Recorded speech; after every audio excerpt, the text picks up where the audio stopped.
आणि आता महत्त्वाच्या बातम्या आपण पाहूया। विकृत कृत्य करणाऱ्यांचं गुप्तांग कापलं पाहिजे। बदलापुरातील घटनेवर उपमुख्यमंत्री अजित पवारांची संतप्त प्रतिक्रिया।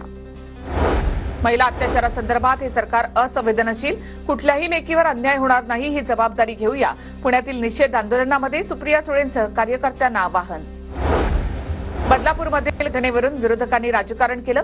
महाविकास आघाडी सरकार असताना महिलांवर अत्याचार झाले त्याचं काय? चित्रा वाघ यांचा सवाल। चिमुकलीवर अत्याचार झाला तेव्हा सदावर्तेंचं तोंड बंद का होतं?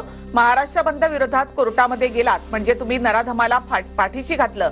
ठाकरे गटाच्या शरद कोळींची गुणरत्न सदावर्ते यांच्यावर टीका। यवतमाळमध्ये मुख्यमंत्री बोलत असताना लाडकी बहीण कार्यक्रमात गोंधळ। पोलीस ठाण्यामध्ये तक्रार दाखल करायला गेल्यावर पतीला मारहाण झाल्यावर आनंदवाडीमधील महिला आक्रमक।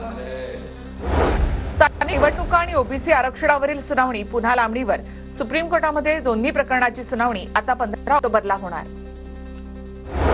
27, 28 आणि 29 ऑगस्टला महाविकास आघाडीच्या बैठकीमध्ये जागा वाटपावर चर्चा होणार, सूत्रांची माहिती। तानाजी सावंत यांचा पुतण्या अनिल सावंतांनी घेतली शरद पवारांची भेट। अनिल सावंत पंढरपूर मंगळवेढामधून निवडणूक लढवण्याची शक्यता। अहमदनगरमधील शेवगाव पाथर्डी मतदारसंघातील भाजपचा अंतर्गत वाद चव्हाट्यावर। विद्यमान आमदार मोनिका राजळेंना पक्षामधूनच विरोध। मोनिका राजळेंचं काम करणार नाही, अरुण मुंडे, गोकुळ दौंड यांची भूमिका। मोदींच्या जळगावातील सभेच्या तयारीला पावसाचा अडथळा, सभेची जय्यत तयारी सुरू। जोरदार पावसाने जिल्हा परिषद शाळेला तलावाचं स्वरूप। भंडाऱ्याच्या मोहाडी तालुक्यामधील दुसाळा शाळेमधला प्रकार।